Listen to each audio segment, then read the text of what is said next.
샬롬, 류 선생의 구속사 천국열차, 유도순 목사님의 신구약 성경 파노라마를 낭독하는 시간입니다. 지금은 이사야 파노라마의 서론입니다. 머릿말과 요약 파노라마. 머릿말. 하나님은 신약교회에만 복음을 주신 것이 아닙니다. 구약교회도 복음을 주셨습니다. 신약시대만 복음으로 구원을 얻는 것이 아닙니다. 구약시대도 오직 복음을 통해서만 구원이 가능하기 때문입니다. 이는 예수 그리스도가 신약 성경만이 아니라 구약 성경에 있어서도 중심이 됨을 의미합니다. 주님은 말씀하십니다. 성경이 곧 내게 대하여 증거한 것이라. 요한복음 5장 39절. 그런데 신약교회 2000년은 어떠했는가? 복음의 빛이 찬란하게 비친 기간은 몇 세기에 불과했습니다. 신약교회는 복음을 변절시키거나 잃어버렸던 것입니다. 그렇다면 구약교회 역사는 어떠했는가? 아하스왕이 물두멍 바팀의 옆 판을 떼어내고 물두멍을 그 자리에서 옮기고 또 놋 바다를 놋소 위에 내려다가 돌판 위에 두며 열왕기하 16장 17절. 이처럼 복음을 변개시켰고 여호와의 전에서 율법책을 발견하였노라 한 것을 보면 열왕기하 22장 8절. 성경을 폐기하기도 하고 여호와의 전 두 마당에 하늘의 1월 성신을 위하여 단들을 쌓고 열왕기하 21장 5절. 즉 우상을 받아들임으로 복음을 잃어버렸던 것입니다. 그 결과는 심판이요 멸망입니다. 저는 이 책을 예수 그리스도와 복음을 증거하기 위해서 썼습니다. 그리고 이것은 제가 처음 부름받았을 때의 주님과의 약속입니다. 요약 파노라마. 주제: 구원하심이 보좌에 앉으신 우리 하나님과 어린 양에게 있도다. 이사야는 메시아 예언으로 유명한 선지자입니다. 신약 성경에 로마서가 있듯이 구약 성경에는 이사야서가 있습니다. 구약 성경에서 이사야서가 없었다면 예수가 그리스도 메시아시라는 증거를 세울 수가 없었을 정도로 그토록 중요한 비중을 차지하는 예언서입니다. 그런데 고등 비평가들은 이런 이사야서를 도마 위에 올려놓고 통일성의 의의를 제기합니다. 1장부터 39장까지만이 이사야 선지자의 기록이고 나머지는 누군지 알 수 없는 제2 이사야 40장에서 55장, 제3 이사야 56장에서 66장의 기록이라고 주장합니다. 그렇다면 묻습니다. 제2, 제3 이사야는 하나님의 선지자인가? 아닌가? 영감된 하나님의 말씀인가? 아닌가? 그들이 선지자라면 이름을 숭배할 이유가 무엇인가? 신약성경은 이사야서를 22회 이상 인용하면서 전체가 이사야 선지자를 통해서 하신 하나님의 말씀임을 증거하고 있습니다. 예를 들면 복음서들은 세례 요한의 등장을 한결같이 선지자 이사야로 말씀하신 마태복음 3장 3절, 마가복음 1장 2절, 누가복음 3장 4절, 요한복음 1장 23절. 외치는 자의 소리여 가로되 너희는 광야에서 여호와 길을 예비하라 하신 40장 3절. 예언의 성취임을 증거하고 있습니다. 주님은 선지자 이사야 그래서 주의 성령이 내게 임하셨으니 이는 가난한 자에게 복음을 전하게 하시려고 내게 기름을 부으시고 나를 보내사 하신 61장 1절을 찾으셔서 낭독하신 후에 이 글이 오늘날 너희 귀에 응하였느니라 하고 누가복음 4장 17절에서 21절 자신이 예언의 성취자임을 친히 증거하셨습니다.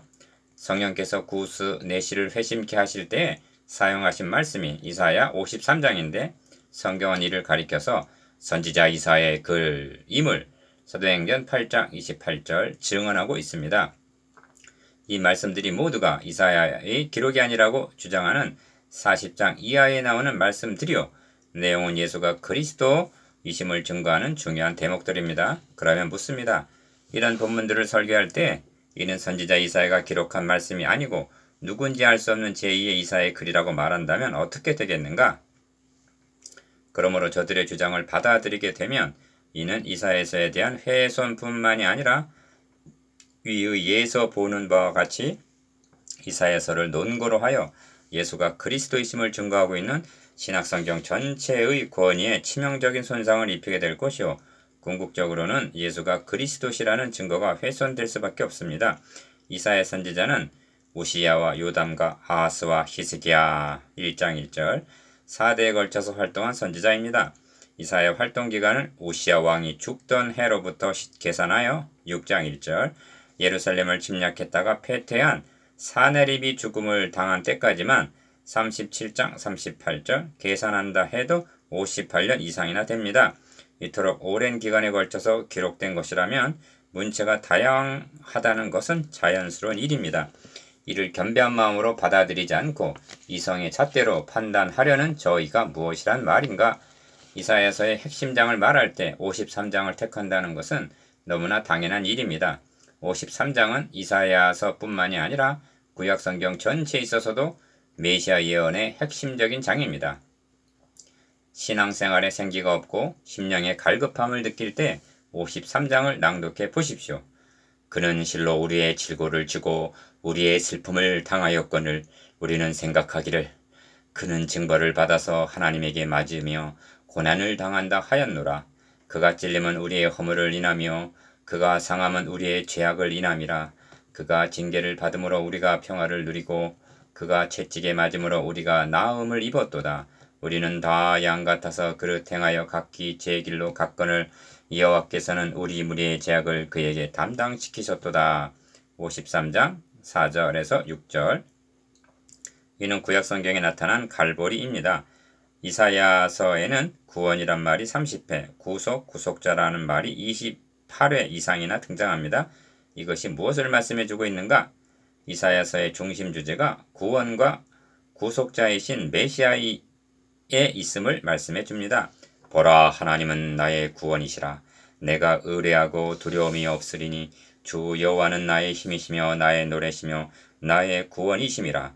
그러므로 너희가 기쁨으로 구원의 우물들에서 물을 기르리로다 합니다. 12장 2절 3절. 그런데 이사야서에서는 또 하나의 핵심장이 있습니다. 그것은 6장입니다. 우시야 왕이 죽던 해에 내가 본즉 주께서 높이 들린 보좌에 앉으셨는데 그 옷자락은 성전에 가득하였다고 말씀합니다. 6장 1절. 왕이 죽던 해에 보좌에 앉으신 하나님을 계시하여 주신 의도가 무엇인가? 천지는 없어지려니와 주는 영존하시겠고 그것들은 다 옷같이 낡으리니 의복같이 바꾸시면 바뀌려니와 주는 여상하시고 주의 연대는 무궁하리이다. 시편 102편 26절 27절. 즉 보이는 왕, 지상의 왕, 유한한 왕은 갈려도 하늘 보좌에 앉으신 영존하시고 여상하시며 무궁하신 왕은 갈리지 않음을 보여주기 위해서요. 지상의 나라들이 하늘 보좌에 의하여 통치되고 있음을 계시하기 위해서입니다. 보좌에 앉으신 하나님은 성경 전체로 보아도 중심적인 주제입니다. 53장에 나오는 세상 죄를 지고 가는 어린 양이 복음의 핵심임에는 틀림이 없지만 이 복음의 주체가 보좌에 앉으신 하나님에 의해서 계획되고 성취해 나가시는 복음임을 드러내고 있는 것입니다. 그래서 바울은 복음을 하나님의 복음, 아들의 복음이라고 로마서 1장 1절 9절 말씀하는 것입니다. 그러므로 설교의 중심에는 높이 들린 보좌에 앉으신 하나님이 와야 하고 그의 백성된 자들은 이를 기억하고 바라보아야만 한다는 것은 사활적으로 중요한 요점입니다. 이사야서의 두 주제, 보좌와 어린 양을 마지막 책인 계시록에서 만나게 된다는 것은 감격스러운 일입니다. 이사야가 우시야 왕이 죽던 어려운 시기에 높이 들린 보좌를 본 것처럼 요한도 반모라는 유배지에서 높이 들린 보좌와 일찍 죽임을 당한 어린 양을 배웠던 것입니다. 계시록에는 보좌가 44번, 어린 양이 29번이나 등장합니다. 큰 소리로 외쳐 가로되 구원하심이 보좌에 앉으신 우리 하나님과 어린 양에게 있도다 합니다. 계시록 7장 10절. 그런가 하면 보좌에 앉으신 이의 나체서와 어린 양의 진노에서 우리를 가리우라. 그들의 진노의 큰 날이 이르렀으니 누가 능히 서리오 하고 계시록 6장 16절 17절 진노도 나타납니다. 이처럼 보좌에 앉으신 이와 일찍 죽임을 당한 어린 양은 이사야서뿐만이 아니라 성경 전체에 있어서도 중심적인 주제입니다. 이사야서를 구속사라는 맥락에서 바라보노라면 경탄할 정도로 통일성과 일관성이 있음을 대하게 됩니다. 선지자의 메시지는 슬프다 범죄한 나라요 허물진 백성이요 행악의 종자요 행위가 부패한 자식이로다 하고 1장 4절 죄와 허물로 말미암아 심판당하게 된 슬픔과 절망으로 시작됩니다. 그리고 이 죄와 허물은 장을 거듭할수록 쌓여만 갑니다.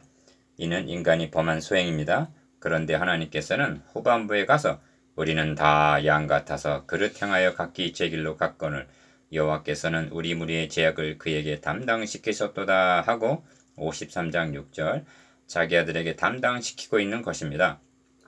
이것은 그리스도를 통해서 이루어 주실 하나님의 행사입니다. 왜 이렇게 해주셨는가?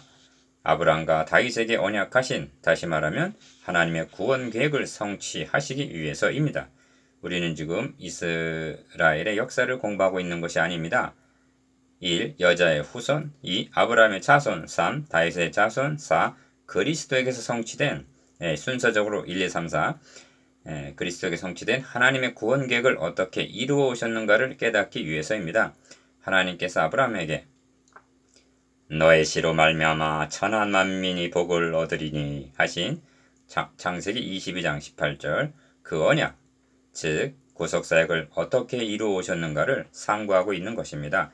여기 아브라함과 다윗에게 세워주신 언약이 등장하게 됩니다. 하나님은 이스라엘을 그러나 나의 종 너 이스라엘아 나의 택한 야곱아 나의 벗 아브라함의 자손아 하고 부르십니다.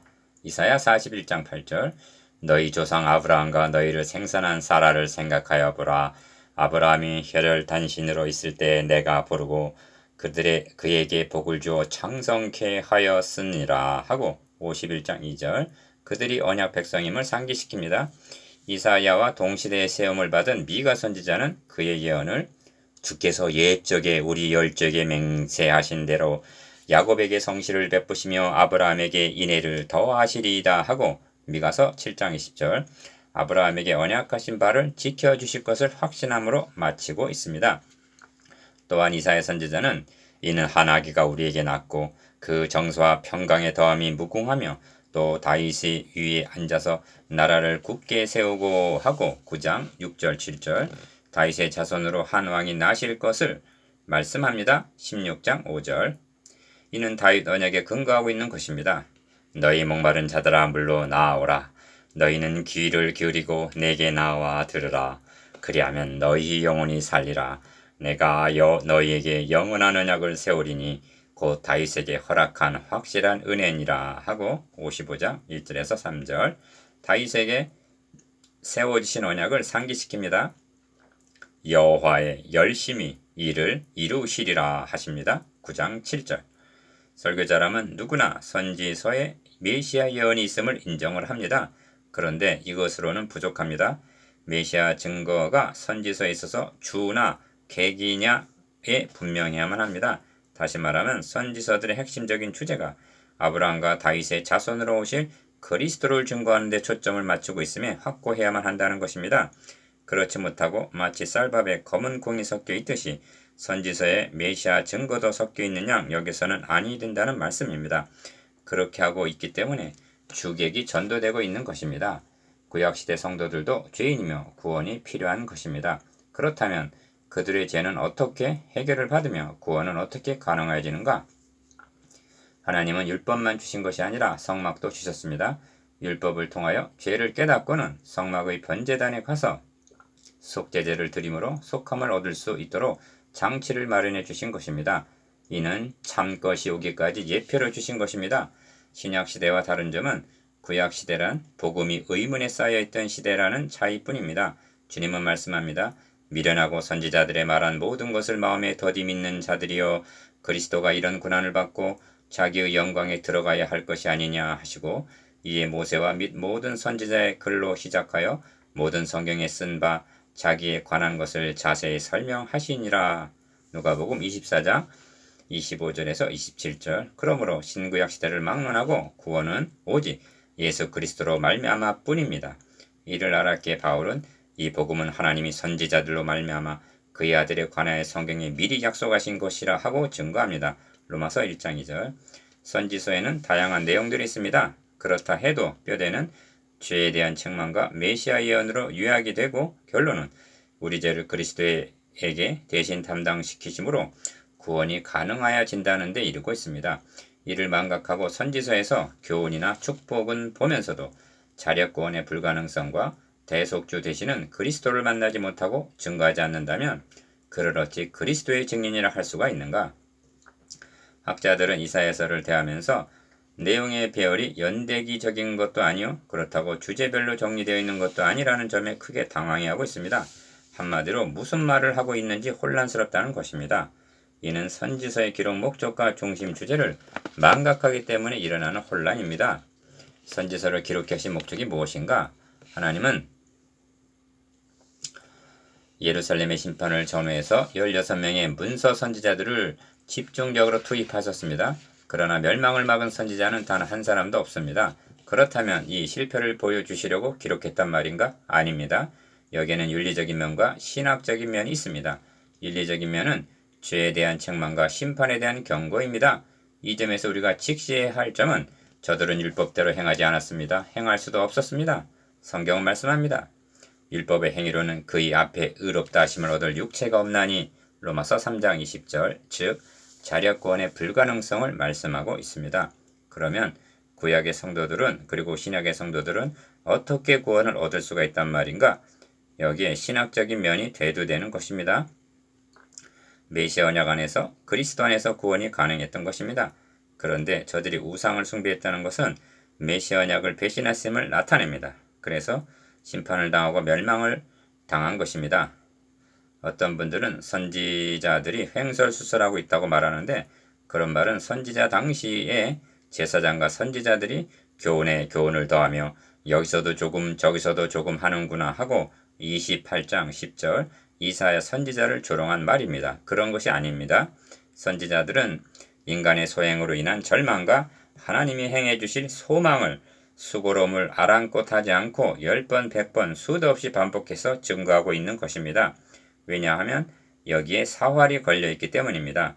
그 점을 본문 관찰해서 보게 될 것입니다. 그렇다면 선지서의 중심 주제를 심판, 멸망, 절망으로 보아야 하는가?